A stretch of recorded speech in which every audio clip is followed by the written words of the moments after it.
Friends, welcome back to my channel. ಎಲ್ಲರೂ ಹೇಗಿದ್ದೀರಾ? ಹಬ್ಬ ಹೇಗೆ ಮಾಡಿದ್ರಿ? ಸಂಕ್ರಾಂತಿ ಹಬ್ಬ. ಸೊ ನಾನು ಇವತ್ತಿನ ಲಾಗಲ್ಲಿ ಮಂಡೇ ಮತ್ತು ಟ್ಯೂಸ್ಡೇ ಲಾಗನ್ನು ಶೇರ್ ಮಾಡ್ತಿದ್ದೀನಿ. ಅಂದರೆ ಮಂಡೇ ಮತ್ತು ನಾವು ಹಬ್ಬದ ಲಾಗು, ನಮ್ಮ ಮನೆಯಲ್ಲಿ ನಮ್ಮ ಊರಲ್ಲಿ ನಾವು ಹೇಗೆ ಹಬ್ಬನ ಆಚರಿಸಿದ್ವಿ ಅಂತ ನಿಮ್ಮ ಹತ್ರ ಶೇರ್ ಮಾಡ್ಕೊಳ್ತೀನಿ. ಸೊ ಯಾರೆಲ್ಲ ನನ್ನ ವೀಡಿಯೋನ ಸಬ್ಸ್ಕ್ರೈಬ್ ಮಾಡದೆ ನೋಡ್ತಾ ಇದ್ದೀರಾ, ಸಬ್ಸ್ಕ್ರೈಬ್ ಮಾಡ್ಕೊಂಡು ನೋಡಿ.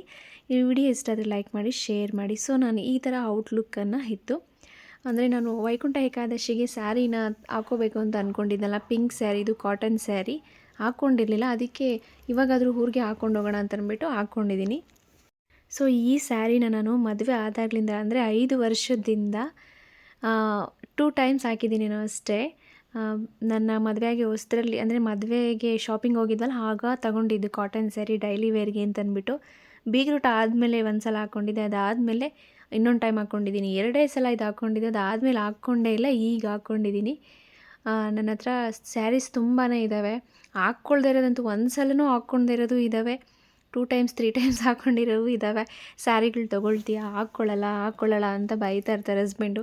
ಸೊ ಸ್ಯಾರಿ ಹಾಕೋ, ಇದು ತುಂಬ ಚೆನ್ನಾಗಿ ಕಾಣುತ್ತೆ ನಿನಗೆ, 2 ಟೈಮ್ಸ್ ಅಷ್ಟೇ ಹಾಕ್ಕೊಂಡಿದ್ದೀಯಾ, ಸ್ಯಾರೀಸ್ ತೊಗೊತೀಯಾ, ಬ್ಲೌಸ್ಗಳೆಲ್ಲ ಹೊಲಿಸ್ತೀಯಾ, ಆದರೆ ಸ್ಯಾರೀಸೇ ಹಾಕ್ಕೊಳ್ಳಲ್ಲ ಅಂತ ಹೇಳ್ತಾ ಇರ್ತಾರೆ. ಸೊ ಅದರಿಂದ ಯಾಕೆ ಅಂತ ಅಂದ್ಬಿಟ್ಟು ಅದೇ ಸ್ಯಾರಿನ ಹಾಕ್ಕೊಳ್ಳೋಣ ಅಂತಂದ್ಬಿಟ್ಟು ಹಾಕ್ಕೊಂಡು ಹೋಗ್ತಾಯಿದ್ದೀನಿ. ಸೊ ನನ್ನ ಔಟ್ಲುಕ್ ಈ ಥರ ಇದೆ. ಊರಿಗೆ ಹೋಗೋಕ್ಕೆ ರೆಡಿ ಆಗಿದ್ದೀವಿ ಈಗ. ನೋಡಿ, ಇಲ್ಲಿ ಕಾಣಿಸ್ತಿದೆಯಲ್ಲ ಮಧು ದರ್ಶಿನಿ ಅಂತಂದ್ಬಿಟ್ಟು, ಇಲ್ಲಿ ಒಬ್ಬಟ್ಟೂಟ ಸಿಗುತ್ತೆ, ತುಂಬಾ ಟೇಸ್ಟಿಯಾಗಿರುತ್ತೆ. ಲಾಸ್ಟ್ ಟೈಮ್ಗೆ ಹೇಳಿದ್ದೆ ನಾನು, ಆದರೆ ಅಲ್ಲಿ ಒಬ್ಬಟ್ಟೂಟ ತಿನ್ನೋಣ ಅಂತ ಹೋಗಿದ್ದೆ, ಆದರೆ ಒಬ್ಬಟ್ಟೆಲ್ಲ ಖಾಲಿ ಆಗಿತ್ತು ಅಂತ ಹೇಳಿದ್ರು. ನನಗೆ ಒಬ್ಬಟ್ಟೂಟ ಅಂದರೆ ಇಲ್ಲಿ ತುಂಬ ಇಷ್ಟ. ಇನ್ನು ಊರಲ್ಲೆಲ್ಲ ಮಾಡ್ತಾರೋ ಇಲ್ವೋ ಗೊತ್ತಿಲ್ಲ, ಮಟನ್ ಮಾಡ್ತಾರೆ, ನನಗೆ ಅದೆಲ್ಲ ಇಷ್ಟ ಆಗೋಲ್ಲ, ಮಟನ್ ಚಿಕನ್ ಎಲ್ಲ. ಒಬ್ಬಟ್ಟೂಟನ ತಿನ್ಕೊಂಡು ಹೋಗೋಣ ಅಂತಂದ್ಬಿಟ್ಟು ಬಂದಿದ್ದೆ, ಖಾಲಿ ಆಗಿಬಿಟ್ಟಿತ್ತು. ನೋಡಿ, ಈ ಹೋಟೆಲು ಮಧು ದರ್ಶಿನಿ ಅಂತ ಮಾಚೋಳಿ ಹತ್ರ ಲೆಫ್ಟ್ ಸೈಡ್ಗೆ ಇದೆ. ಅದರಿಂದ ಖಾಲಿ ಆಗಿತ್ತಲ್ವ ಅಂತಂದ್ಬಿಟ್ಟು ನಾನು ಇದು ಹೋಟೆಲಲ್ಲಿ ಒಬ್ಬಟ್ಟೂಟ ತಿನ್ನಬೇಕು ಅಂತಲೇ ಹೋಗಿದ್ದೆ, ಆದರೆ ಆಗಲಿಲ್ಲ. ಸೊ ಬೇರೆ ಹೋಟೆಲ್ಗೆ ಬಂದ್ವಿ. ಬೇರೆ ಹೋಟೆಲ್ಗೆ ಬಂದು ಅಲ್ಲಿ ಆ್ಯಕ್ಚುಲಿ ಒಬ್ಬಟ್ಟೂಟ ತಿನ್ನೋಣ ಅಂತಲೇ ಹೋಗಿದ್ದು, ಒಬ್ಬಟ್ಟು ಖಾಲಿ ಆಗಿದೆ ಅಂತ ಹೇಳಿದ್ರು. ಬೇರೆ ಹೋಟೆಲ್ಗೆ ಹೊಟ್ಟೆ ಹಸಿತಿತ್ತು. ಆಗಲೇ 3 ಗಂಟೆ 3:15 ಆಗೋಗ್ಬಿಟ್ಟಿತ್ತು. ಹಸ್ಬೆಂಡ್ ಕಾರ್ ಸರ್ವಿಸ್ಗೆಲ್ಲ ಕೊಟ್ಟಿದ್ದರು. ಅದರಿಂದ ನಾನು ನೀನು ಬಿಡು, ಒಬ್ಬಟ್ಟೂಟ ಅಂತೂ ಸಿಗೋಲ್ಲ, ಬೇರೆ ಹೋಟ್ಲಿಗೆ ಊಟ ಮಾಡ್ಕೊಂಡು ಹೋಗೋಣ ಅಂತ ಹೇಳಿದ್ರು ಹಸ್ಬೆಂಡು. ಇವಾಗ ಬೇರೆ ಹೋಟೆಲ್ಗೆ ಸರ್ವಿಸ್ ಅಲ್ಲಿಗೆ ಬಂದಿದ್ದೀವಿ. ನಮ್ಮ ಕಡೆ ಎಲ್ಲ ಹೇಗೆ ಅಂತಂದರೆ, ಅಂದರೆ ಕಡಲೆಕಾಯಿ, ಅವರೆಕಾಯಿ ಎಲ್ಲ ಬೇಯಿಸ್ತಾರೆ. ಅದೆಲ್ಲ ಬೇಯಿಸ್ಬಿಟ್ಟು ಎಡೆಗೆ ಇಟ್ಬಿಟ್ಟು ಮಟನ್ ಚಿಕನ್ ಕೂಡ ಎಡೆಗೆ ಇಡ್ತಾರೆ. ನಮ್ಮ ಕಡೆನೇ ಒಂಥರ. ಆದರೆ ನಾನು ತಿಂದೇ ಇರೋ ಕಾರಣ ಹೋಟೆಲಲ್ಲಿ ಊಟ ಮಾಡ್ಕೊಂಡು ಹೋಗೋಣ ಅಂತಂದ್ಬಿಟ್ಟು ಹೇಳಿದೆ. ನಾವಿಲ್ಲಿ ಕುಲ್ಚಾನ ಆರ್ಡ್ರ್ ಮಾಡ್ಕೊಂಡಿದ್ದೀವಿ. ಕುಲ್ಚಾ ಮತ್ತು ಗ್ರೀನ್ ಪೀಸ್ ಮಸಾಲಾನ. ಮತ್ತು ಹಸ್ಬೆಂಡ್ ಹಾಟ್ ಆ್ಯಂಡ್ ಸೂಪ್ ತೊಗೊಂಡಿದ್ರು. ಊಟ ಮಾಡಿಕೊಂಡು ಹೊರಡೋಣ, ಅಲ್ಲಿ ಟೈಮ್ ಆಗಿಬಿಡುತ್ತೆ ಅಂದ್ಬಿಟ್ಟು. Already evening ಆಗೋಗ್ಬಿಟ್ಟಿತ್ತು. ಸೊ ಅಲ್ಲಿ ಒಬ್ಬಟ್ಟೂಟ ಹೇಗೆ ಮಾಡ್ತಾರೆ ಅಂತಂದರೆ, ತುಂಬ ತೆಳ್ಳಗೆ ಮಾಡೋದಿಲ್ಲ. ಮನೆಯಲ್ಲಿ ನಾವು ಹೇಗೆ ಹೂರ್ಣ ಹಾಕ್ಬಿಟ್ಟು ಮಾಡ್ತೇವೋ ಅದೇ ಥರ, ಮನೆ ಟೇಸ್ಟ್ ಹೇಗಿರುತ್ತೋ ಅದೇ ಥರ ಇರುತ್ತೆ. ಅಲ್ಲಿ 80 ರೂಪಾಯಿಗೆ ಹೊಟ್ಟೆ ತುಂಬ ಊಟ ಸಿಗುತ್ತೆ. ಹೋಳಿಗೆ, ಅನ್ನ ಸಾಂಬಾರು, ಬಜ್ಜಿ, ಆಮೇಲೆ ಉಪ್ಪಿನಕಾಯಿ, ಹಪ್ಳ ಮತ್ತು ಮೊಸರು, ಇಷ್ಟು ಕೂಡ ಸಿಗುತ್ತೆ ಅಲ್ಲಿ. ತುಂಬ ಟೇಸ್ಟಿಯಾಗಿರುತ್ತೆ ನಿಜವಾಗ್ಲೂ. ಸೊ ಅಲ್ಲಿ ಊಟ ಮುಗಿಸ್ಕೊಂಡು ನಾವು ಹೊರಟ್ವಿ ಊರ ಕಡೆಗೆ. ಸೊ ಅಲ್ಲಿಗೆ ಈವ್ನಿಂಗ್ ಆಯಿತು. ಊರಿಗೆ ಹೋಗೋ ಅಷ್ಟೊತ್ತಿಗೆ. ಊರಿಗೆ ಹೋದ್ಮೇಲೆ ಅಲ್ಲಿ ಸ್ವಲ್ಪ ಶಾಪಿಂಗ್ನ ಮಾಡಬೇಕು ಅಂತ ಹೇಳಿದ್ರು. ಅಂದರೆ ನಮ್ಮ ಹಸ್ಬೆಂಡ್ ಅವರ ಅಕ್ಕ ಇದ್ದಾರಲ್ಲ, ಅವ್ರ ಸೊಸೆ ಸೀಮಂತ ಇದೆ ನೆಕ್ಸ್ಟು ಫೆಬ್ರವರಿ 10ನೇ ತಾರೀಕಿಗೆ, 9ನೇ ತಾರೀಕಿಗೆ ಸಂಡೇ. ಅದರಿಂದ ಸ್ಯಾರೀಸ್ನ ತೊಗೋಬೇಕು ಮತ್ತು ಅವ್ರ ಮಗಳಿಗೆ ಬಟ್ಟೆ ಚೂಸ್ ಮಾಡಬೇಕು. ಯಾರು ಬಟ್ಟೆ ತೊಗೋಬೇಕಂದ್ರೆ ನನಗೆ ಕರೀತಾರೆ ಬಟ್ಟೆ ಸೆಲೆಕ್ಷನ್ ಮಾಡೋದಕ್ಕೆ. ಅದಕ್ಕೆ ತೊಗೊಳ್ಬೇಕು ಅಂತ ಹೇಳಿದ್ರು. ಶಾಪ್ಗೆ ಹೋಗಿ ತೊಗೊಂಡು ಬಂದ್ವಿ. ನೋಡಿ ಏನೇನು ತೊಗೊಂಡೆ ಅಂತ ತೋರಿಸ್ತೀನಿ ಇಲ್ಲಿ. ಈ ಸ್ಯಾರಿ ಬಂದ್ಬಿಟ್ಟು ಸೀಮಂತಿಗೆ ಗ್ರೀನ್ ಕಲರ್ ಹಾಕಬೇಕಲ್ಲ, ಅದಕ್ಕೆ ಈ ಸ್ಯಾರಿನ ತೊಗೊಂಡೆ ನಾನು. ಇದು ಗ್ರೀನ್ ಕಲರು ಮತ್ತು ಪಿಂಕ್ ಕಲರ್ ಬಾರ್ಡ್ರು, ಬ್ಲೌಸ್ ಕೂಡ ಪಿಂಕ್ ಕಲರ್. ನೋಡಿ ಇದೆಲ್ಲ ಸ್ಯಾರಿ. ಇದು ಬಂದ್ಬಿಟ್ಟು ಪಿಂಕ್ ಕಲರ್ ಜರಿ ಸೆರಗು, ತುಂಬ ಚೆನ್ನಾಗಿದೆ. ನೋಡಿ ಸೀರೆ ಎಷ್ಟು ಚೆನ್ನಾಗಿದೆ. ಬೇರೆ ಕಲರ್ ತೊಗೊಂಡಿದೆ, ಆದರೆ ಗ್ರೀನ್ ಕಲರೇ ತೊಗೊಂಡ್ರೆ ಒಳ್ಳೆಯದು, ಚೆನ್ನಾಗಿರುತ್ತೆ. ಬೇರೆ ಕಲರ್ ಯಾವುದೂ ಅಷ್ಟು ಇಷ್ಟ ಆಗಿಲ್ಲ ನನಗೆ. ಇದೊಂಥರ ಚೆನ್ನಾಗಿದೆ ಗ್ರೀನ್ ಕಲರ್ ಅಂದ್ಬಿಟ್ಟು ತೊಗೊಂಡೆ. ಸೊ ನಾನು ಹಾಗೆ ತೊಗೊಳ್ತಾ ಇರ್ಬೇಕಾದ್ರೆ ನೋಡಿದೆ ಇದನ್ನು, ನನ್ನ ಸ್ಯಾರಿ ನಾನು ಇಷ್ಟಪಟ್ಟು ತೊಗೊಂಡೆ. ಅಂದರೆ ನೋಡ್ತಾ ಇದ್ದೆ, ಈ ಸ್ಯಾರಿ ನನಗೆ ಇಷ್ಟ ಆಯಿತು. ನಿನ್ಗೆ ಇಷ್ಟ ಆದರೆ ತೊಗೋ ಅಂತ ಹಸ್ಬೆಂಡ್ ಕೂಡ ಹೇಳಿದ್ರು. ಹಸ್ಬೆಂಡ್ ಅವರ ಅಕ್ಕ, ಅಂದರೆ ನನ್ನ ಆಂಟಿ ಅಂತ, ಚಿಕ್ಕಮ್ಮ ಅಂತ ಕರಿತೀನಿ ಅವರ, ನೀನು ಕೂಡ ತೊಗೋ ಅಂತ ಹೇಳಿದ್ರು. ನೋಡಿ ಇದು ಬ್ಲೌಸ್ ಪೀಸು, ಇದು ಸೀರೆ, ಈ ಥರ ಇದೆ ಬ್ಲೌಸ್ ಪೀಸು. ನೋಡಿ ಇಷ್ಟಪಟ್ಟೆ, ಚೆನ್ನಾಗಿದೆ ಈ ಸೀರೆ ಅಲ್ವಾ ಅಂತಂದೆ. ಅಷ್ಟೇ, ತೊಗೋ ಅಂತಂದರು. ಇಲ್ಲ ಬೇಡ, ನನ್ನ ಹತ್ರ ಇರೋ ಸೀರೆನೇ ಬಿದ್ದಿದ್ದಾವೆ, ಅದೇ ಕೂಡ ಇನ್ನೂ ಬ್ಲೌಸು ಇನ್ನೂ ಹೊಲ್ಸೋವು ಕೂಡ ಇದ್ದಾವೆ. ಹೊಲ್ಸಿರೋ ಕೂಡ ನಾನು ಸರಿಯಾಗಿ ಹಾಕ್ಕೊಳ್ಳೋದಿಲ್ಲ, ಅಷ್ಟು ಸ್ಯಾರೀಸ್ ಇದ್ದಾವೆ, ಏಂತಕ್ಕೆ ನೋಡಿದ್ದೆಲ್ಲ ಇಷ್ಟಪಟ್ಟು ತೊಗೊಳಕ್ಕಾಗತ್ತಾ ಅಂತಂದೆ. ಇಲ್ಲ ನಿಂಗೆ ಇಷ್ಟ ಆಗಿದೆ ತಾನೇ ತಗೋ ಅಂತ ಹೇಳಿದ್ರು. ನಾನು ಯಾವಾಗಲೂ ಅಷ್ಟೇ ಯಾವ ಶಾಪ್‌ಗೆ ಯಾವಾಗ ಯಾರಿಗೆ ಬಟ್ಟೆ ತೊಗೊಳ್ಬೇಕು ಅಂತ ಹೋದಾಗಲೂ ನಾನು ಯಾವುದಾದ್ರೂ ಒಂದು ನೋಡಿ ಇಷ್ಟಪಟ್ಬಿಟ್ರೆ ಹಸ್ಬೆಂಡ್ ತಗೋ ತಗೋ ಅಂತ ಹೇಳ್ತಾರೆ. ಇಲ್ಲಾಂದರೆ ಅವರೇ ಏನೋ ಒಂದು ನೋಡಿರ್ತಾರೆ, ಅವ್ರಿಗೆ ಇಷ್ಟ ಆಗುತ್ತೆ, ನಿನಗೆ ಚೆನ್ನಾಗಿ ಕಾಣುತ್ತೆ, ಚೆನ್ನಾಗಿ ಸೂಟ್ ಆಗುತ್ತೆ, ತಗೋ ಅಂತ ಹೇಳ್ತಾ ಇರ್ತಾರೆ. ನೋಡಿ ಇದು ಜರಿ ಅಂದರೆ ಸೆರಗು, ತುಂಬ ಚೆನ್ನಾಗಿದೆ ಕಲರ್ ಕಾಂಬಿನೇಷನ್. ನಾನು ನೋಡಿದ ತಕ್ಷಣ ಯಾಕೋ ಇಷ್ಟ ಆಯಿತು ಇದು. ಈ ಥರ ಡಿಫ್ರೆಂಟಾಗಿರೋದು ಯಾವುದು ನನ್ನ ಹತ್ರ ಇಲ್ಲ. ಮತ್ತು ಇನ್ನೊಂದು ಸ್ಮೂತಾಗಿದೆ ಸ್ಯಾರಿ, ಉಟ್ಕೊಳ್ಳೋಕ್ಕೆ ತುಂಬ ಸ್ಮೂತಾಗಿದೆ. ತುಂಬ ಹಾರ್ಡಾಗಿದ್ದರೆ ನನಗೂ ಇಷ್ಟ ಆಗೋಲ್ಲ. ನನ್ನ ಹತ್ರ ಜಾಸ್ತಿ ಹಾರ್ಡಾಗಿರೋವೇ ಇದ್ದಾವೆ, ಅಂದರೆ ರೇಷ್ಮೆ ಸೀರೆಗಳು 5,000 6,000 ಅದೆಲ್ಲ ಉಡೋಕ್ಕೆ ಕಷ್ಟ ಆಗುತ್ತೆ. ಬಟ್ ಇದು ಸಾಫ್ಟಾಗಿದೆ ಒಂಥರ ಅಂತಂದ್ಬಿಟ್ಟು ನೋಡಿದ ತಕ್ಷಣ ಕಲರ್ ಕಾಂಬಿನೇಷನ್ ಇಷ್ಟ ಆಯಿತು. ನೋಡಿ ಈ ಥರ ತೋರಿಸ್ತೀನಿ ನಿಮಗೆ. ಸೆರಗು ಮತ್ತು ಇದು ಫುಲ್ ಸ್ಯಾರಿ, ಅದು ಸೆರಗು. ನಿಮಗೆ ವಿಡಿಯೋದಲ್ಲಿ ಈ ಥರ ಕಾಣಿಸ್ತಿರ್ಬೋದು ಫುಲ್ ಡಾರ್ಕಾಗಿ, ಅಷ್ಟು ಡಾರ್ಕ್ ಇಲ್ಲ, ಸ್ವಲ್ಪ ಲೈಟಾಗೇ ಇದೆ. ಒಂಥರ ಸ್ಕೈ ಬ್ಲೂ ಥರ, ಲೈಟ್ ಸ್ಕೈ ಬ್ಲೂ ಥರ ಇದೆ ಇದು ಸೆರಗು. ನೋಡಿದ ತಕ್ಷಣ ತುಂಬಾ ಇಷ್ಟ ಆಯಿತು. ನಿಮಗೆ ಹೇಗೆ ಅನ್ನಿಸ್ತು ಈ ಸ್ಯಾರಿ ಅಂತಂದ್ಬಿಟ್ಟು ಕಮೆಂಟ್ ಮಾಡಿ. ನೋಡಿದ ತಕ್ಷಣ ನಾನು ಆ್ಯಕ್ಚುಲಿ ನೋಡ್ತಾ ಇದ್ದೆ, ಇದೇ 2 ಸ್ಯಾರಿ ಅವಳಿಗೆ ತೊಗೊಳ್ಬೇಕು ಅಂತ ಅಂದ್ಕೊಂಡಿದ್ದೆ. ಬಟ್ ನಿನಗೆ ಚೆನ್ನಾಗಿ ಕಾಣುತ್ತೆ, ನೀನು ತಗೋ ಅಂತ ಅಂದ್ಬಿಟ್ಟು ಹೇಳಿದ್ರು. ಅದಕ್ಕೆ ಇದು ನನಗೆ ಅಂತ ತೊಗೊಂಡಿದ್ದೀನಿ. ಅವಳಿಗೆ ಅಂದ್ಬಿಟ್ಟು ಗ್ರೀನ್ ಕಲರ್ ತೊಗೊಂಡಿದ್ದೀನಿ. ಯಾಕಂದರೆ ಸೀಮಂತಕ್ಕೆ ಶಾಸ್ತ್ರದ ಪ್ರಕಾರ ಗ್ರೀನ್ ಕಲರೇ ಉಡಬೇಕಂತಲ್ಲ, ಅದರಿಂದ ಅವಳು ಫಸ್ಟ್ ಇದೇ ನೋಡಿದ್ದು, ಆ ಗ್ರೀನೇ ತೊಗೊಂಡೆ ಅವಳಿಗೆ. ಬೇರೆ ಗ್ರೀನ್ ಯಾವುದೂ ಇಷ್ಟ ಆಗಿರಲಿಲ್ಲ, ಅದಕ್ಕೆ ಅದು ತೊಗೊಂಡೆ. ಇದು ನನಗೆ ತೊಗೊಂಡೆ. ಹಾಗೆ ಅವ್ರ ಅಕ್ಕನ ಮಗಳು ಕೂಡ ಇದು ಒಂಥರ ಗೌನ್ ಥರ ಚೆನ್ನಾಗಿದೆ, ಟ್ರೆಡಿಷನ್ ವೇರು. ಸಂಕ್ರಾಂತಿ ಹಬ್ಬಕ್ಕೆ ಎಳ್ಳು ಬೆಲ್ಲ ಕೊಡೋದಕ್ಕೆ ಅಂತಂದ್ಬಿಟ್ಟು ಇದನ್ನು ತೊಗೊಂಡ್ವಿ. ಇದು ಕೂಡ ಚೆನ್ನಾಗಿದೆ, ತೋರಿಸ್ತೀನಿ ನಿಮಗೆ ಮುಂದೆ.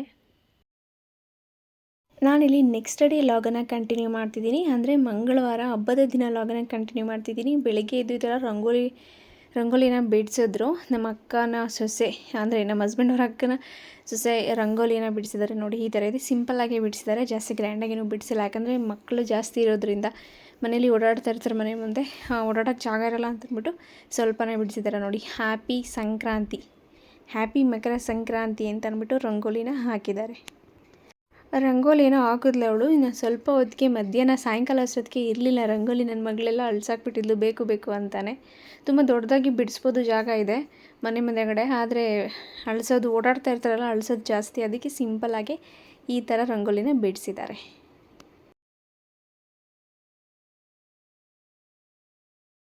ನಾವಿಲ್ಲಿ ಊರಿಗೆ ಹೋಗಿದ್ದು ಪ್ರತಿ ಸಲನೂ ಕೂಡ ಹೊಲ್ದ ಹತ್ರ ಹೋಗ್ಬಿಟ್ಟು ಬರ್ತೀವಿ, ಮೈಂಡ್ ಫ್ರೆಶ್ ಆಗುತ್ತೆ ಅಂತಂದ್ಬಿಟ್ಟು. ನೋಡಿ ಇಲ್ಲಿ ಮನೆ ಪಕ್ಕದಲ್ಲೇ ಇಲ್ಲಿ ಒಂದು ಕಟ್ಟೆ ಇದೆ. ಕಟ್ಟೆಯಲ್ಲಿ ಹೂವಿನ ಗಿಡಗಳೆಲ್ಲ ಹಾಕಿದ್ದಾರೆ, ತೋರಿಸ್ತೀನಿ ನೋಡಿ. ಕಾಕಡ ಗಿಡಗಳು ಮತ್ತು ಮೆಣಸಿನ್ಕಾಯಿ ಗಿಡಗಳು, ಗ್ರೀನ್ ಚಿಲ್ಲಿ, ನೋಡಿ ಕಾಕಡ ಹೂಗಳು ಎಷ್ಟು ಚೆನ್ನಾಗಿದೆ ನೋಡಿ. ಆಮೇಲೆ ಚಾಮಂತಿ ಹೂವು ಕೂಡ ಹಾಕಿದ್ದಾರೆ ನೋಡಿ. ಇದೆಲ್ಲ ಕಾಕಡ ಗಿಡಗಳಲ್ಲಿ ಎಷ್ಟು ಚೆನ್ನಾಗಿ ಬೆಳೆದಿದೆ. ನನಗಂತೂ ತುಂಬ ಇಷ್ಟ ಆಗುತ್ತೆ ಈ ಥರ ಗಿಡಗಳು ಬೆಳೆಸೋದಕ್ಕೆ. ಎಲ್ಲ ಸಿಟಿಲಿ ಅದೆಲ್ಲ ಆಗೋದಿಲ್ಲ, ಬಟ್ ಹಳ್ಳಿ ಕಡೆ ಅಂತೂ ಗ್ರೀನರಿಗೆ ತುಂಬ ಚೆನ್ನಾಗಿರುತ್ತೆ. ನನಗಂತೂ ಹಳ್ಳಿ ಲೈಫೇ ತುಂಬ ಇಷ್ಟ ನೋಡಿ. ಹಸಿಮೆಣ್ಸಿನ್ಕಾಯಿ ಒಂದು ಗಿಡಕ್ಕೆ ಎಷ್ಟೊಂದು ಹಸಿಮೆಣ್ಸಿನ್ಕಾಯಿ ಇದೆ. ನಾವಂತೂ ಊರಿಗೆ ಹೋದರೆ ತುಂಬಾ ಎಂಜಾಯ್ ಮಾಡ್ತೀವಿ. ನೋಡಿ ಇಲ್ಲಿ ಚಿಕ್ಕದಿದೆ, ತುಂಬ ಕುಳ್ಳಕ್ಕಿದೆ ಗಿಡ, ಆದರೆ ಎಷ್ಟು ಪಪ್ಪಾಯ ಬಿಟ್ಟಿದೆ ನೋಡಿ, ಪರಂಗಿ ಹಣ್ಣು ಎಷ್ಟು ಬಿಟ್ಟಿದೆ ಅಂತಂದ್ಬಿಟ್ಟು. 1 2 3 4 5 6 ಎಷ್ಟೊಂದಿದೆ, ತುಂಬಾ ಇದ್ದಾವೆ. ಇದೆಲ್ಲ ಕಾಕಡ ಗಿಡಗಳು, ಇದೆಲ್ಲನೂ ಕೂಡ ಮೆಣಸಿನ್ಕಾಯಿ ಗಿಡಗಳು. ಇಷ್ಟೊಂದು ಇದೆ ಮೆಣಸಿನ್ಕಾಯಿ ಕೂಡ, ಹಸಿಮೆಣಸಿನ್ಕಾಯಿ. ಸೊ ಮುಂಚೆ ಎಲ್ಲ ನಮ್ಮ ಅತ್ತೆ ಮಾವರೆಲ್ಲ ಬೆಳೀತಿದ್ರು, ರಾಗಿ ಮತ್ತು ಅವರೆಕಾಯಿ ಇದೆಲ್ಲ ಬೆಳೀತಿದ್ರು. 2 ಇಯರ್ಸಿಂದ ಬೆಳೀತಾ ಇಲ್ಲ ಅವರು ಜಮೀನಲ್ಲಿ. ಸೊ ಅದು ಗಿಡಗಳು ನೋಡಿ ಎಷ್ಟು ಚೆನ್ನಾಗಿದೆ, ಹಸಿಮೆಣಸಿನ್ಕಾಯಿ ಗಿಡಗಳು. ಕಾಕಡ ಗಿಡಗಳಂತೂ ತುಂಬಾ ಹೂವು ಬೇಕಾಗೇ ಇಲ್ಲ, ನಾವು ಕೊಂಡ್ಕೊಳ್ಳೋ ಅವಶ್ಯಕತೆಯೇ ಇಲ್ಲ. ಮನೆಯಿಂದ ಕೂಡ ತುಂಬಾ ಇದ್ದಾವೆ. ಅದೆಲ್ಲ ನಿಮ್ಗೆ ಯಾವಾಗಾದರೂ ಕ್ಲಿಪ್ಪಿಂಗ್ಸ್ನ ಆ್ಯಡ್ ಮಾಡ್ತೀನಿ. ಇವಾಗ ಜಸ್ಟ್ ಇಲ್ಲಿ ಮಾತ್ರ ಹೊಲ್ದ ಹತ್ರ ಮಾತ್ರ ತೋರಿಸ್ತಾ ಇದ್ದೀನಿ ಅಷ್ಟೇ. ಮನೆ ಹಿಂದೆಗಡೆನೂ ಇದ್ದಾವೆ, ಮನೆ ಮುಂದೆಗಡೆ ಬರೀ ಗಿಡಗಳೇ ಬೆಳೆಸಿದ್ದಾರೆ, ಕಾಕಡ ಗಿಡಗಳು, ಮಲ್ಲಿಗೆ ಗಿಡಗಳು. ಬಟ್ ಮಲ್ಲಿಗೆ ಹೂವು ಈಗ ಬಿಡ್ತಾ ಇಲ್ಲ. ಊರಿಗೆ ಹೋಗಿದ್ದು ಪ್ರತಿ ಸಲವೂ ಈ ಕಟ್ಟೆ ಹತ್ರ ಟೈಮ್ ಪಾಸ್ ಮಾಡೋಕ್ಕೆ ಚೆನ್ನಾಗಿರುತ್ತೆ, ಮತ್ತು ಹೊಲ್ದ ಹತ್ರ ಕೂಡ ಟೈಮ್ ಪಾಸ್ ಮಾಡೋಕ್ಕೆ ತುಂಬಾ ಚೆನ್ನಾಗಿರುತ್ತೆ. ಅದಕ್ಕೆ ನಾವು ಹೋಗ್ತಾ ಇರ್ತೀವಿ ಮಿಸ್ ಮಾಡ್ದಂಗೆ. ನಾನೇನು ಕೆಲಸ ಮಾಡ್ತಾಯಿಲ್ಲ, ಯಾಕೆ ಏನು ಕೆಲಸ ಮಾಡಿಸಲ್ಲ, ಬ್ಯಾಕ್ ಪೇನ್ ಇದೆ ಅಂತ ಅಂದ್ಬಿಟ್ಟು. ಇನ್ನು ಈಗ ತಾನೇ ಸರ್ಜರಿ ಇದೆ ಅಂದ್ಬಿಟ್ಟು ಅವರೇ ಕೆಲಸಗಳೆಲ್ಲ ಮಾಡ್ಕೊಳ್ತಾಯಿದ್ರು. ನಾನು ನಮ್ಮ ಹಸ್ಬೆಂಡು ಮತ್ತು ಚಿಕ್ಕ ಮಗಳ ಜೊತೆ ಹೋಗ್ಬಿಟ್ಟು ಬರೋಣ ಅಂತಂದ್ಬಿಟ್ಟು. ನೋಡಿ ಇಲ್ಲಿ ಹಸಿಮೆಣ್ಸಿನ್ಕಾಯಿ ಎಷ್ಟೊಂದಿದೆ. ನನ್ನ ಮಗಳು ಮತ್ತು ಅವಳಿಬ್ಬರೂ ಕೂಡ ಕಟ್ಟೆ ಹತ್ರ ಕುತ್ಕೊಂಡು ಹಾವುಗಳನ್ನ ಎಲ್ಲಿದೆ ಹಾವುಗಳು ಅಂತ ಹುಡ್ಕೊಂಡು ನೋಡ್ತಾಯಿದ್ರು. ನಾನು ಕೂಡ ಕಟ್ಟೆ ಹತ್ರ ನಿಂತ್ಕೊಂಡು ಅದೆಲ್ಲ ನೋಡ್ತಿದ್ದೀನಿ. ಎಷ್ಟು ಪೀಸ್ಫುಲ್ಲಾಗಿ ಎಷ್ಟು ಚೆನ್ನಾಗಿರುತ್ತೆ ಅಲ್ವಾ ಹಳ್ಳಿ ಜೀವನ. ಈ ಸಿಟಿ ಜೀವನದಲ್ಲಿ ಟ್ರಾಫಿಕಲ್ಲಿ ನೋಡಿ ಬೇಜಾರಾಗಿರುತ್ತೆ. ಹಳ್ಳಿ ಜೀವನನೇ ಒಂಥರ ಪೀಸ್ಫುಲ್ಲಾಗಿ ತುಂಬ ನೆಮ್ಮದಿಯಾಗಿ ಚೆನ್ನಾಗಿರುತ್ತೆ. ನನಗಂತೂ ಹಳ್ಳಿ ಜೀವನನೇ ಇಷ್ಟ. ಹಳ್ಳಿ ವಾತಾವರಣನೇ ಒಂಥರ ಮೈಂಡೇ ಚೇಂಜ್ ಮಾಡಿಬಿಡುತ್ತೆ. ನೋಡಿ ಇಲ್ಲಿ ಕಟ್ಟೆ ಮೇಲೆ ಇಲ್ಲಿ ಪೊರ್ಕೆ ಎಲ್ಲ ಹಾಕಿದ್ದಾರೆ, ಅಂದರೆ ಕಡ್ಡಿ ಪೊರ್ಕೆ ಎಲ್ಲ. ಅದೆಲ್ಲ ತೋರಿಸ್ಕೊಂಡು ನಮ್ಮ ಪ್ರಿಯಾ ಅದೆಲ್ಲ ತೋರಿಸ್ಕೊಂಡು ಹೋಗ್ತಾ ಇದ್ದಾಳೆ. ನೋಡೋದು ಅಲ್ಲಿದೆ. ಮತ್ತು ಆಮೇಲೆ ಕಟ್ಟೆಯಲ್ಲಿ ಹಾವಿದೆ ತೋರಿಸ್ತೀನಿ ಬಾ ಅಂತ ಅಂದರು. ಅಲ್ಲೇ ಅದ್ರ ಮೇಲೆ ಮಲಗಿದೆ ಅಂತ ಹೇಳಿದ್ರು. ತೋರಿಸ್ತೀನಿ ಬಾ ಅಕ್ಕ ಅಂದ್ಬಿಟ್ಟು. ನೋಡಿ ಇಲ್ಲೆಲ್ಲ ಪರ್ಕೆ ಇದೆ. ಆದರೆ ನಾನು ಹೋದೆ ಫಸ್ಟು, ಆಮೇಲೆ ನನಗೆ ಭಯ ಆಗುತ್ತೆ ಅಂತ ನಾನು ಬರಲ್ಲ ಹೋಗು ಅಂತಂದೆ. ನೋಡಿ ಇಲ್ಲಿ ಹಾವು ಮಲಗಿದೆ, ತೋರಿಸ್ತೀನಿ ಅಂತಂದ್ಲು. ನನಗೆ ಭಯ ಆಗಿ ನಾನು ಹೋಗಿಲ್ಲ. ನನ್ನ ಫೋನಲ್ಲಿ ಅದನ್ನ ಶೂಟ್ ಕೂಡ ಮಾಡ್ಕೊಂಡಿಲ್ಲ. ಆದರೆ ಹಸ್ಬೆಂಡು ಫೋಟೋ ತೊಗೊಂಡಿದ್ದಾರೆ ಅದನ್ನು ಹಾವುದು. ನನಗಂತೂ ಹಾವುಗಳಂದರೆ ಸಿಕ್ಕಾಪಟ್ಟೆ ಭಯ. ನಾನು ಪ್ರಪಂಚದಲ್ಲಿ ಏನಕ್ಕಾದರೂ ತುಂಬ ಭಯ ಪಡ್ತೀನಿ ಅಂದರೆ ಅದು ಹಾವುಗಳಿಗೆ. ನಾನು ಹಾವಲ್ಲಿದೆ ಅಂತಂದರೆ ಆ ಸೈಡ್ಗೆ ಹೋಗಲ್ಲ. ವಾರದಲ್ಲಿ ಕೂಡ ನಾನು ಒಂದು ವಾರ ಮರೆಯೋದಿಲ್ಲ. ಅದನ್ನು ಮೈಂಡಲ್ಲೇ ಇರುತ್ತೆ ಹಂಗೇ ಹಾವು ಅಂದ್ಬಿಟ್ಟು. ನೋಡಿ ಅದ್ರ ಮೇಲೆ ಮಲಗಿದೆ ಅಂತ ಹೇಳಿದ್ಲು. ನಾನು ಸುಮ್ಮನೆ ಆ ಥರ ಫೋನ್ ಇಟ್ಕೊಂಡು ಹೋದೆ. ಬಟ್ ಅದೇ ನೋಡಲಿಲ್ಲ, ನಾನು ಹೊಂಟೋಗ್ಬಿಟ್ಟೆ. ನಮ್ಮ ಹಸ್ಬೆಂಡು ಅದನ್ನು ಹಾವನ್ನ ಫೋಟೋ ತೊಗೊಂಡು ಬಂದಿದ್ದಾರೆ. ಫೋಟೋನ ಮತ್ತು ವಿಡಿಯೋ ತೊಗೊಂಡು ಈ ಕಟ್ಟೆಯಲ್ಲಿ ತುಂಬ ಹಾವಿದೆ ಅಂತ ಹೇಳ್ತಾ ಇರ್ತಾರೆ. ಅದಕ್ಕೆ ನಾನು ಆ ಸೈಡ್ ಹೋಗೋದೇ ಇಲ್ಲ. ನಾನು ಹೋದರೆ ಒಬ್ಬಳೇ ಅಂತೂ ಹೋಗೋದೇ ಇಲ್ಲ. ಹಸ್ಬೆಂಡ್ ಜೊತೆ ಇವ್ರ ಜೊತೆ ಹೋಗ್ತೀನಿ ಅಷ್ಟೇ. ನೋಡಿ ಇದು ಎಷ್ಟು ಚೆನ್ನಾಗಿದೆ, ನಿಮಗೆಲ್ಲರಿಗೂ ಗೊತ್ತಿರುತ್ತೆ. ಮುಟ್ಟಿದ್ರೆ ಮುನಿ ಅಂತಂದ್ಬಿಟ್ಟು. ನೋಡಿ ಟಚ್ ಮಾಡಿದ್ರೆ ಹೆಂಗೆ ಕ್ಲೋಸ್ ಆಗುತ್ತೆ. ಇದೆಲ್ಲ ಆಟ ಆಡಿಕೊಂಡು ನಾನು ಸ್ವಲ್ಪ ಹೊತ್ತು ಇದೆಲ್ಲ ನೋಡಿಕೊಂಡು ನೇಚರೆಲ್ಲ ಸ್ವಲ್ಪ ಹೊತ್ತು ಆಟ ಆಡ್ಕೊಂಡಿದ್ದೆ ಇಲ್ಲೇ. ನನಗೆ ಈ ಥರ ಎಲ್ಲ ಇಷ್ಟ, ಹಳ್ಳಿ ಜೀವನ ಎಂಜಾಯ್ ಮಾಡೋದಕ್ಕೆ. ಸ್ವಲ್ಪ ಹೊತ್ತಿಲ್ಲ ಆಟ ಆಡಿಕೊಂಡು ಹೊಲ್ದ ಹತ್ರ ಗಿಡ ಮರಗಳನ್ನೆಲ್ಲ ನೋಡಿಕೊಂಡು ಆಮೇಲೆ ಮನೆ ಹತ್ರ ಹೋಗೋಣ ಅಂತಂದ್ಬಿಟ್ಟು ಇಲ್ಲಿಗೆ ಈಗ ಹೊಲ್ದ ಹತ್ರ ಬಂದಿದ್ದೀವಿ.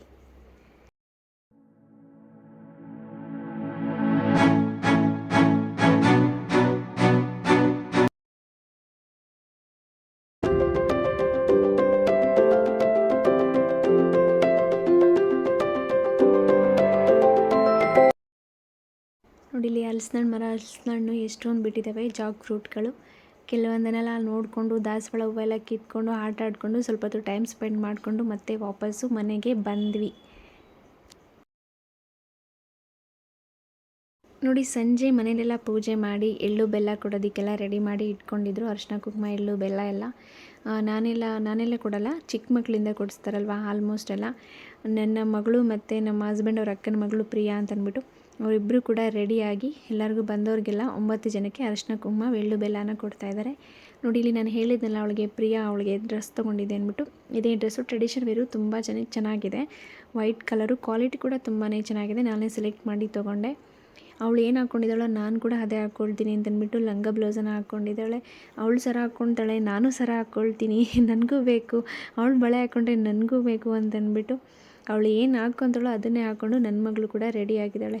ಅವಳು ಕೊಡ್ತೀನಿ ಅಂತ ಇದ್ದರೆ ಇಲ್ಲ ನಾನು ಕೊಡ್ತೀನಿ, ನನ್ನ ಕೈಯಿಂದನೇ ಕೊಡ್ತೀನಿ ಅಂತಂದ್ಬಿಟ್ಟು ಅವಳ ಜೊತೆನೇ ಹೋಗ್ತಾ ಇದ್ದಾಳೆ. ಅವಳು ಏನು ಮಾಡ್ತಾಯಿದ್ದಾಳೆ ಇವಳು ಕೂಡ ಅದೇ ಮಾಡಬೇಕು. ಚಿಕ್ಕ ಮಕ್ಕಳೆಲ್ಲ ಹಾಗೆ ಅಲ್ವಾ. ಅವ್ರು ಮುಂಚೆನೇ ರೆಡಿಯಾಗಿದ್ದರು ಇಬ್ಬರು ಕೂಡ. ಆದರೆ ಮೇಕಪ್ ಎಲ್ಲ ಹಾಳು ಮಾಡ್ಕೊಂಡಿದ್ದಾರೆ ಆಟ ಆಡೋದ್ರಲ್ಲಿ. ಇವಳು ಅಷ್ಟೇ, ಇವಳು ಬಿಟ್ಟಿರಲ್ಲ, ಅವಳು ಬಿಟ್ಟಿರೋದಿಲ್ಲ. ಆದರೆ ಹಂಗೆ ಜಗಳನೂ ಆಡ್ತಾರೆ. ಹಂಗೆ ಕೂಡ ಇಬ್ಬರು ಒಬ್ರೊಬ್ರು ಯಾರೂ ಬಿಟ್ಕೊಡೋದಿಲ್ಲ. ಆದರೆ ಸ್ವಲ್ಪ ನನ್ನ ಮಗಳೇ ತೀಟೆ ಜಾಸ್ತಿ ಇದ್ದಾಳೆ. ಅವಳು ಅಡ್ಜಸ್ಟ್ ಮಾಡ್ಕೊತಾಳೆ, ಇವಳೇ ಅಡ್ಜಸ್ಟ್ ಮಾಡ್ಕೊಳ್ಳೋಲ್ಲ. ಅವಳು ಕೊಡ್ತಾಯಿದ್ರೆ ನಾನು ಕೊಡ್ತೀನಿ ಅಂತ ಬಂದು ಅರಿಶಿನ ಕುಂಕುಮ ಎಲ್ಲ ಕೊಡ್ತಾಯಿದ್ದಾಳೆ. ಫೋಟೋಗೆ ಫೋಸ್ ಕೊಡು ಅಂತಂದರೆ ಅವಳು ಸರಿಯಾಗಿ ನಿಂತ್ಕೊತಾಳೆ, ಇವಳು ಸರಿಯಾಗಿ ನಿಂತ್ಕೊಳ್ಳಲ್ಲ. ಇಲ್ಲ ಅವಳು ಸರಿಯಾಗಿ ನಿಂತ್ಕೊಂಡ್ರೆ ಇವಳು ಸರಿಯಾಗಿ ನಿಂತ್ಕೊಳ್ಳಲ್ಲ. ಫೈನಲಿ ನೋಡಿ ಅವಳು ಏನು ಮಾಡ್ತಾಳೋ ಅದೇ ಥರ ಇವಳು ಮಾಡ್ತಾಯಿದ್ದಾಳೆ. ನನಗೆ ಚೈನ್ ಹಾಕಿ, ನನಗೆ ಸರ ಹಾಕಿ, ನನಗೆ ಬಳೆ ಹಾಕಿ ಅಂತಂದ್ಬಿಟ್ಟು ಅವಳೇ ಹಾಕಿಸ್ಕೊಂಡಿದ್ದಾಳೆ. ಬೇಡ ಸರ ಹಾಕಿದ್ರೆ ಚೈನ್ ಚೆನ್ನಾಗಿ ಕಾಣಲ್ಲ ಅಂದರೆ ಇಲ್ಲ ಚೆನ್ನಾಗಿ ಕಾಣುತ್ತೆ, ನನಗೆ ಹಾಕಲೇಬೇಕು ಅಂತಂದ್ಬಿಟ್ಟು. ನೋಡಿ ಅವರ ಔಟ್ಲುಕ್ ಹೇಗಿದೆ ಅಂತಂದ್ಬಿಟ್ಟು. ಇಬ್ಬರು ಕೂಡ ತುಂಬ ಮುದ್ದಾಗಿ ಕಾಣ್ತಾಯಿದ್ರು. ಮಕ್ಕಳನ್ನ ಈ ಥರ ಟ್ರೆಡಿಷನ್ ವೇರಲ್ಲಿ ಮುದ್ದಾಗಿ ನೋಡೋದಕ್ಕೆ ತುಂಬಾ ಚೆನ್ನಾಗಿ ಕಾಣುತ್ತೆ ಅಲ್ವಾ. ಫೋಟೋ ಶೂಟ ಮಾಡಿಸೋಣ ಅಂತಂದ್ಬಿಟ್ಟು ಇಬ್ಬರಿಗೂ ಕೂಡ ಅವಳು ಸರಿಯಾಗಿ ಕೂತ್ಕೊಂತಾಳೆ, ನನ್ನ ಪಾಪನೇ ಸರಿಯಾಗಿ ಕೂತ್ಕೊತಾನೆ ಇರಲಿಲ್ಲ. ಫೈನಲಿ ಜಾಸ್ತಿ ಫೋಟೋಸು ತೊಗೊಳಕ್ಕಾಗಿಲ್ಲ, ವಿಡಿಯೋಸು ತೊಗೊಳಕ್ಕಾಗಿಲ್ಲ. ಎಷ್ಟಾದರೆ ಅಷ್ಟೇ ತೊಗೊಳ್ಳೋಣ ಅಂತಂದ್ಬಿಟ್ಟು ಇಲ್ಲಿ ಫೈನಲಾಗಿ ಅವಳನ್ನ ಡಿಸ್ಟರ್ಬ್ ಮಾಡ್ತಾಳೆ, ಅವಳನ್ನ ನಗಿಸ್ತಾಳೆ, ಇವಳು ನಗ್ತಾಳೆ. ಫೋಟೋ ಹೊಡ್ಸ್ಕೊಳ್ಳೋಕ್ಕೆ ಬಿಡ್ತಾಯಿಲ್ಲ ಅವಳನ್ನ. ಇನ್ನು ಅಲ್ಲಿರೋ ಮಕ್ಕಳು ಕೂಡ ಬಂದಿದ್ದರು ನೋಡಿ. ಅವರು ಕೂಡ ಎಷ್ಟು ಚೆನ್ನಾಗಿ ರೆಡಿಯಾಗಿ ಬಂದಿದ್ದರು. ಜಡೆ ಮತ್ತು ಅವರು ಕೂಡ ಟ್ರೆಡಿಷನ್ ವೇರೆಲ್ಲ ಹಾಕ್ಕೊಂಡು ಮನೆಗೆ ಬಂದಿದ್ದರು. ಎಷ್ಟು ಚೆನ್ನಾಗಿ ಮುದ್ದಾಗಿ ಕಾಣ್ತಾ ಇದ್ದಾರೆ ಅಂತಂದ್ಬಿಟ್ಟು ಟ್ರೆಡಿಷನ್ ವೇರಲ್ಲಿ. ಅವಳೆಲ್ಲೂ ಸಿಂಗಲಾಗಿ ಫೋಟೋ ತೊಗೊಳಕ್ಕೆ ಬಿಡ್ತಾವಲ್ಲ. ಅವಳು ಎಲ್ಲಿಗೆ ಹೋದರೆ ಇವಳು ಅಲ್ಲಿಗೆ ಬಂದು ನಾನು ಫೋಟೋ ತೆಗೆಸ್ಕೊಳ್ತೀನಿ ಅಂತ ಬರ್ತಾಯಿದ್ದಾಳೆ ನನ್ನ ಮಗಳು. ನೋಡಿ ಇಲ್ಲಿ ಫೈನಲಿ ಈ ಥರ ಪೂಜಿಸ್ತಾರೆ ನಮ್ಮ ಕಡೆ. ಈ ಥರ ಪೂಜೆ ಎಲ್ಲ ಮಾಡಿ ಎಡೆ ಎಲ್ಲ ಹಾಕಿ ಆಮೇಲೆ ಊಟ ಮಾಡ್ತಾರೆ.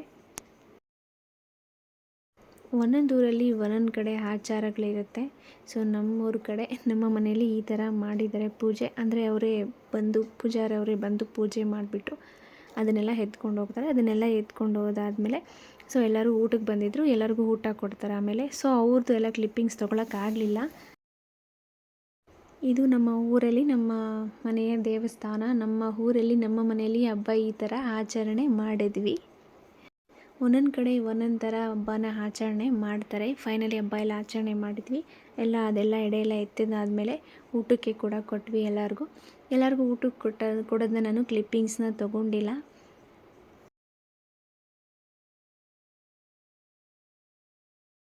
ಮತ್ತು ಇಲ್ಲಿ ನೋಡಿ ಊಟಕ್ಕೆ ಕಾಯಿ ಒಬ್ಬಟ್ಟು, ಲಡ್ಡು, ರವೆ ಉಂಡೆ, ಆಮೇಲೆ ಜಿಲೇಬಿ, ಅದೇನಂತಾರೆ ನಂಗೆ ಗೊತ್ತಿಲ್ಲ, ಇದು ಬೇಳೆ ಸಾರು, ರಾಗಿ ಮುದ್ದೆ, ಆಮೇಲೆ ಕಡಲೆಕಾಯಿ, ಗೆಣಸು, ಅವರೆಕಾಯಿ, ಎಳ್ಳು ಬೆಲ್ಲ ಮತ್ತು ಹೀರೆಕಾಯಿ ಬಜ್ಜಿ. ಮೈ ಫೇವ್ರೇಟ್ ಹೀರೆಕಾಯಿ ಬಜ್ಜಿನ ಮಾಡಿದ್ಲು ನೋಡಿ. ಇಷ್ಟು ಮಾಡಿದರು ಅನ್ನ. ಅದು ರವೆ ಉಂಡೆ ಮತ್ತು ಲಡ್ಡುನ ಅಂಗಡೀಲಿ ತರಿಸಿದ್ರು. ಅದನ್ನು ಬಿಟ್ಟರೆ ಇನ್ನೆಲ್ಲ ಮನೆಯಲ್ಲೇ ಮಾಡಿದರು. ಇದೆಲ್ಲ ಕೂಡ ಇವತ್ತಿನ ನಮ್ಮ ಮನೆಯ ಊಟ ಹೀಗಿತ್ತು. ನನಗಂತೂ ಕಾಯಿ ಒಬ್ಬಟ್ಟು ಅಷ್ಟು ಇಷ್ಟ ಆಗಲ್ಲ. ನನಗೆ ಬೇಳೆ ಒಬ್ಬಟ್ಟು ಅಂದರೆ ತುಂಬಾ ಇಷ್ಟ ಆಗುತ್ತೆ. ತುಂಬ ಇಷ್ಟಪಟ್ಟು ತಿಂತೀನಿ. ಕಾಯಿ ಒಬ್ಬಟ್ಟು ನಾನು ಅಷ್ಟು ಇಷ್ಟಪಟ್ಟು ತಿನ್ನಲ್ಲ. ಸೊ ಆ್ಯಕ್ಚುಲಿ ಊರಲ್ಲಿ ನಾನು ಲೈವ್ ಮಾಡೋಕ್ಕೂ ಆಗಲಿಲ್ಲ, ವಿಡಿಯೋಸ್ನ ಬೇಗ ಅಪ್ಲೋಡ್ ಮಾಡೋದಕ್ಕೂ ಆಗಲಿಲ್ಲ. ತುಂಬಾ ನೆಟ್ವರ್ಕ್ ಇಶ್ಯೂಸ್ ಇತ್ತು. ಅದರಿಂದ ಬೇಗ ಸಂಕ್ರಾಂತಿ ಹಬ್ಬದ ಲಾಗ್ ನಾನು ಬೇಗ ಅಪ್ಲೋಡ್ ಮಾಡೋಕ್ಕೆ ಆಗಲಿಲ್ಲ. ಅದರಿಂದ ವಾಪಸ್ ಬೆಂಗಳೂರಿಗೆ ನಾವು ಬುಧವಾರ ಅನ್ನೋದು ವಾಪಸ್ ಬಂದ್ವಿ. ಅದರಿಂದ ಬುಧವಾರನೇ ನಾನು ಅಪ್ಲೋಡ್ ಮಾಡಿ ಹಾಕಿದೆ ಶಾಪಿಂಗ್ ಲಾಗನ್ನು. ಅದಾದಮೇಲೆ ಸಂಕ್ರಾಂತಿ ಹಬ್ಬದನ್ನು ಇವತ್ತು ಗುರುವಾರ ಹಾಕ್ತಾಯಿದ್ದೀನಿ ನಾನು. ಹೇಳ್ಬೇಕಂತಂದರೆ ನೆಟ್ವರ್ಕ್ ತುಂಬಾ ಇಶ್ಯೂ ಇತ್ತು ಊರಲ್ಲಿ. 4G ಕೂಡ ನೆಟ್ವರ್ಕ್ ಸಿಗ್ತಾ ಇರಲಿಲ್ಲ. ಅದಕ್ಕೆ ಸ್ವಲ್ಪ ಹಬ್ಬದ ಲಾಗು ಲೇಟಾಗಿ ಬರ್ತಿದೆ. ಅದೇ ಕಾರಣದಿಂದ ಇವರಿಬ್ಬರು ಕೂಡ ಕೆಲವೊಂದು ಫೋಟೋಶೂಟ್ನ ಕೂಡ ತೊಗೊಂಡ್ರು. ನನಗೆ ಇದೇ ಥರ ಫೋಟೋಶೂಟ್ ಬೇಕು ಅಂತ ಅಂದ್ಬಿಟ್ಟು.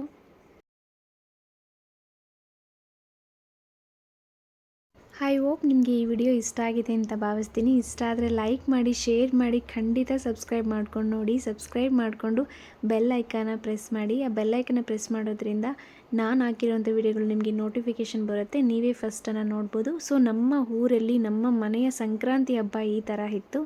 ಸೊ ನಿಮ್ಮೆಲ್ಲರಿಗೂ ಕೂಡ, ನಿಮಗೂ ನಿಮ್ಮ ಕುಟುಂಬದವರಿಗೂ ಎಲ್ಲರಿಗೂ ಕೂಡ ಸಂಕ್ರಾಂತಿ ಹಬ್ಬದ ಶುಭಾಶಯಗಳು. ಎಳ್ಳು ಬೆಲ್ಲ ತಿಂದು ಒಳ್ಳೆಯದನ್ನೇ ಮಾತಾಡಿ. ಸೊ ಎಲ್ಲರೂ ಕೂಡ ನಿಮ್ಮ ಮನೇಲಿ ಹೇಗೆ ನೀವು ಆಚರಿಸಿದ್ರಿ ಅಂತ ಕಮೆಂಟ್ ಬಾಕ್ಸಲ್ಲಿ ಕಮೆಂಟ್ ಮಾಡೋದನ್ನು ಮರಿಬೇಡಿ. Thank you for watching. To subscribe. Bye.